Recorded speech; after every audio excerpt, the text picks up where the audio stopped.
Hi everyone, my name is Kaylee and welcome back to my YouTube channel.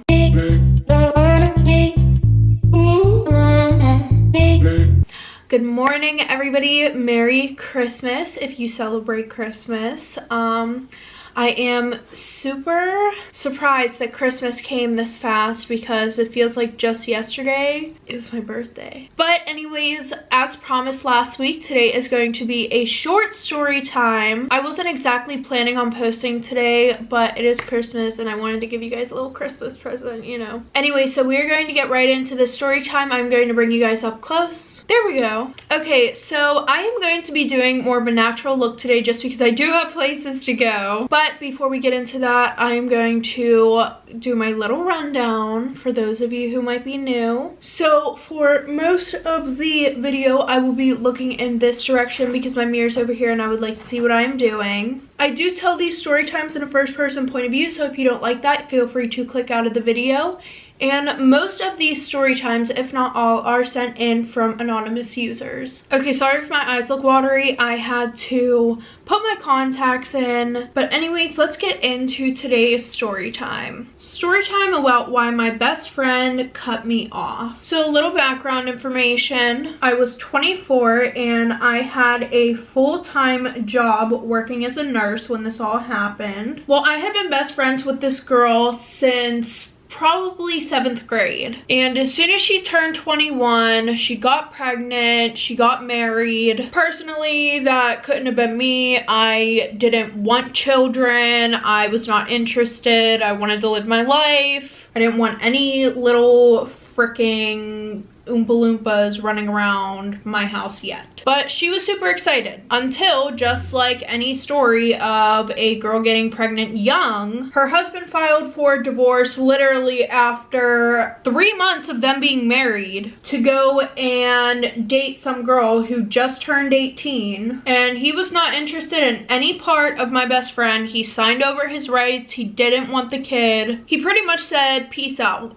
Well, when that happened, I let her move in with me because I had a pretty stable job at the time, and also her mom gave her a lot of crap about marrying some guy that she only knew for a month. So she didn't want to put her pride aside yet and go back to her mom and say, hey, you were right. But anyways, like I was saying, I low-key had my shit together. Her, on the other hand, she thought that working at Dollar General for the rest of her life was going to provide her and her child a financially stable life.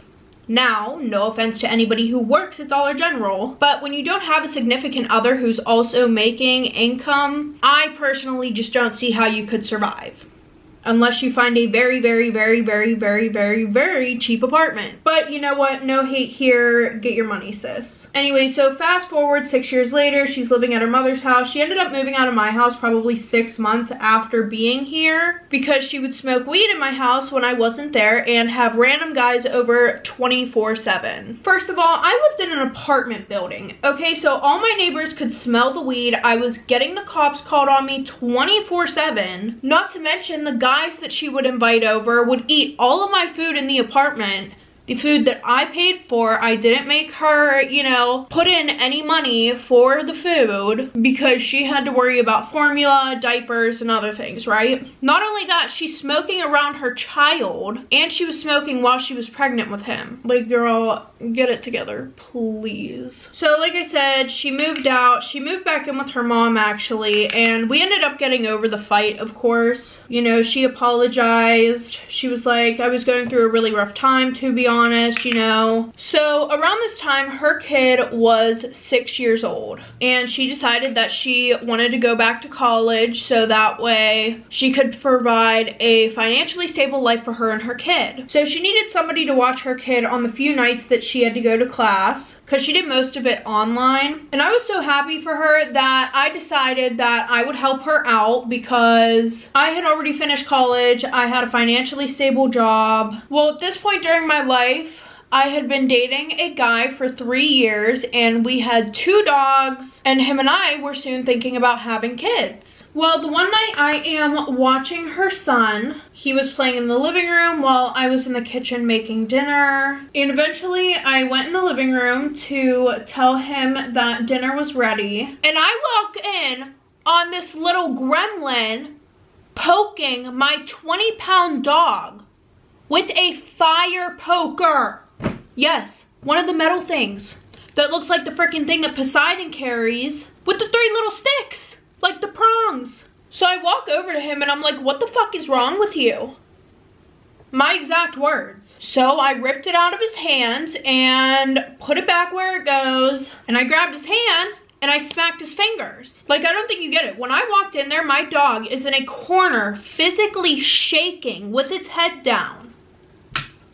We sat down, we ate. My best friend, she came and picked him up.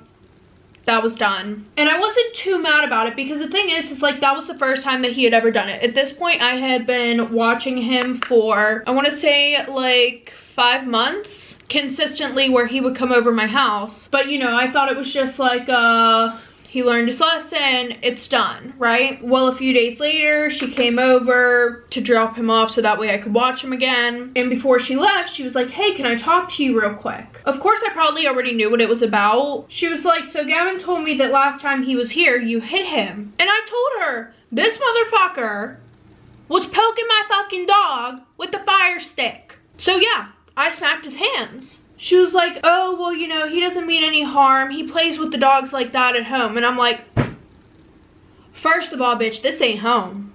And second of all, my dog literally has a mark on the side of his stomach from your dog going like this.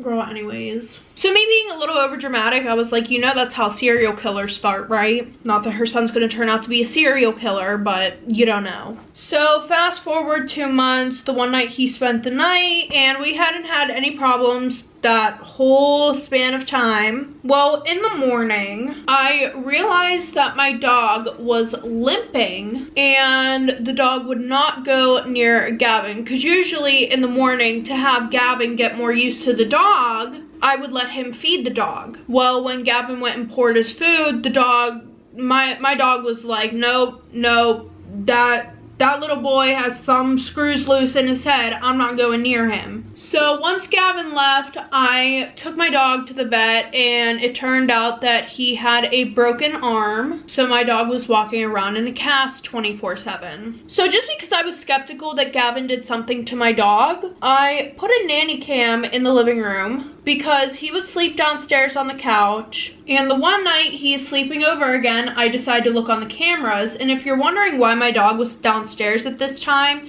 it's because my husband has a home office downstairs that he usually works in really late just to like catch up on his stuff. So when I looked on the cams, my husband was downstairs working, Gavin was downstairs on the couch. So Gavin's laying on one side of the couch and my dog is laying on the complete opposite side of the couch, like complete opposite. And I see Gavin scooting like his butt down towards my dog, like down towards the other side of the couch. And then I see him start kicking my dog against the hard arm of like a couch, like, you know, where the wood shit is in there. He starts kicking my dog into it. So I run downstairs, I grab this kid off the couch, and I told him, if you ever kick my dog again or hurt my dog, I am going to paddle your ass. I mean, I had already smacked him on the butt once before this, but I pretty much told him that I'm going to paddle his ass worse.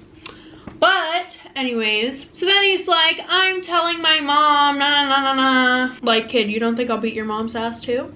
So then he gets picked up the next morning, and not even half an hour later, I get a call from my best friend, from my ex-best friend now. And she's like, don't ever talk to my kid like that again. You're disgusting. I would never talk to your kid like that. He's 6 years old. What do you expect from a 6-year-old? He doesn't know any better. So after that, I blocked her on everything because I tried telling her, like, maybe you should teach your kid that things like that are not okay, but she just wouldn't listen. She was like, don't tell me how to parent, nah. I was like, all right, not my problem anymore. But funny thing, a year later, I see on Facebook, I was still friends with her mom on Facebook, by the way, like I would talk to her all the time, but I see that their dog drowned in the swimming pool. It was a kiddie pool that wasn't even a foot deep. Okay, everybody, so that is the end of today's story time, but the girl who sent this in wanted me to ask you guys, do you think that she is in the wrong? So if you guys would like to share your opinions, you can leave them down in the comments below. If you guys like this this video, make sure to give it a thumbs up. And if you want to see more of me, maybe hit that subscribe button down below. My posting schedule has been kind of funky in December. So if you guys want to know when I post my next video, make sure to click that bell. And if you guys would like to send in your anonymous story time, make sure to click the link in the description. Love you guys.